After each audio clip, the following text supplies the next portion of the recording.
இல்ல நாங்க என்ன சொல்றோமா, நாங்க எல்லா இடத்துலயும் வந்து அப்ஜெக்ஷன் ரைஸ் பண்றோம், அப்ஜெக்ஷன் கொடுத்துருக்கோம்.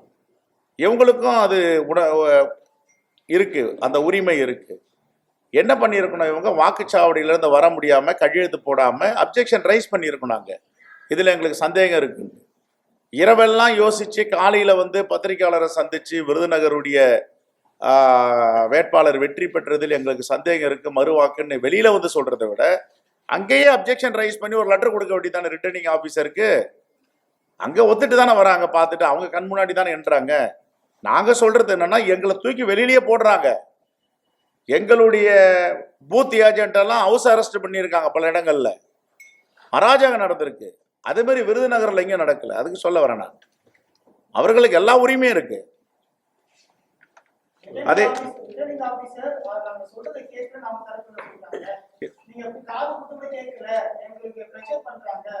இல்ல, நான் என்ன சொல்றேன், ரிட்டர்னிங் ஆபீஸர் ஒரு கடிதம் எழுதி பதிவு பண்ண வேண்டியதானாங்க.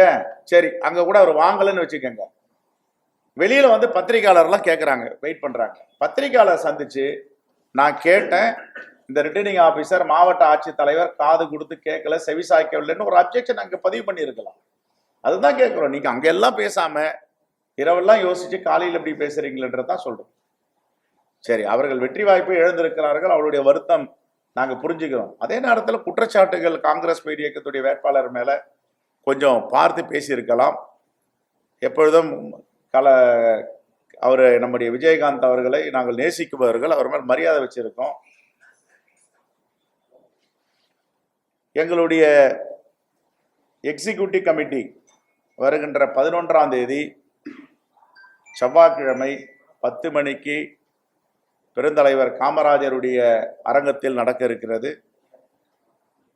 பாராளுமன்ற உறுப்பினர்கள், சட்டமன்ற உறுப்பினர்கள், அகில இந்திய காங்கிரஸ் கமிட்டி உறுப்பினர்கள், பிரதேஷ் காங்கிரஸ் கமிட்டி உறுப்பினர்கள், உள்ளாட்சி அமைப்பு பிரதிநிதிகள் கலந்து கொள்ள இருக்கிறார்கள்.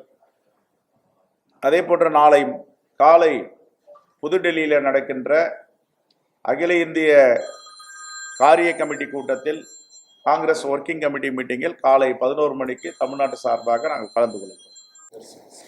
அதே போன்று இன்று ஒரு முக்கியமான செய்தியாளர்கள் சந்திப்பு இருக்கு. 4 மணிக்கு நம்முடைய மேலாள் நிதி அமைச்சர் திரு ப. சிதம்பரம் அவர்கள் பத்திரிகையாளரை இந்த அரங்கத்தில் சந்திக்கிறார். இந்த தேர்தலை பற்றியும் பங்கு சந்தைகள் பற்றியும் விரிவாக பேசவிருக்கிறார் 4 மணிக்கு என்று. தேங்க்யூ.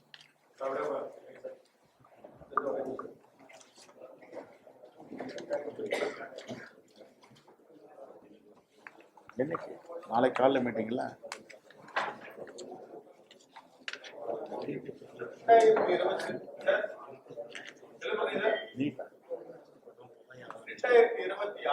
சட்டமன்ற தேர்தலின் போது கண்டிப்பாக ஒரு கூட்டாட்சி தான் இங்க வந்து அதிபர் யாருமே வர முடியாது அப்படின்னு சொல்லிட்டு அண்ணாமலை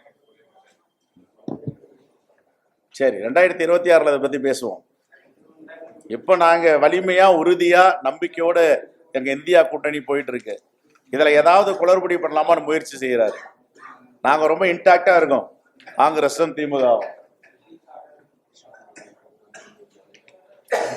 அதே மாதிரி 99 தொலைக்காட்சியெல்லாம் காமிச்சிட்டு இருந்தீங்க.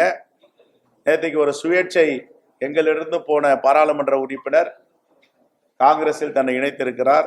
இப்பொழுது 3 டிஜிட் 100 பாராளுமன்ற உறுப்பினராக வலிமையான எதிர்க்கட்சியாக காங்கிரஸ் பேர் இயக்கம் இருக்கிறது. இன்னும் ஓரிரு நாளில் 2 சுயேட்சை நாடாளுமன்ற உறுப்பினர்களும் சேரவிருக்கிறார்கள். எல்லோரும் தலைவர் ராகுல் காந்தி மீது நம்பிக்கை வைத்து காங்கிரஸை நோக்கி பயணம் செய்து கொண்டிருக்கிறார்கள். இன்னும் ஓரிரு வாரங்களில் இந்த தேசத்தை பாதுகாப்பதற்கான முடிவை எல்லா கட்சிகளும் சேர்ந்து எடுப்பார்கள். பாதகம் செய்பவரை கண்டால் நாம் பயங்கொள்ளலாகாது பாப்பா, மோதி மிதித்து விடு பாப்பா, அவர் முகத்தில் உமிழ்ந்து விடு பாப்பா. அண்மை செய்திகளை உடனுக்குடன் தெரிந்து கொள்ள இணைந்திருங்கள் இயம்நாடு.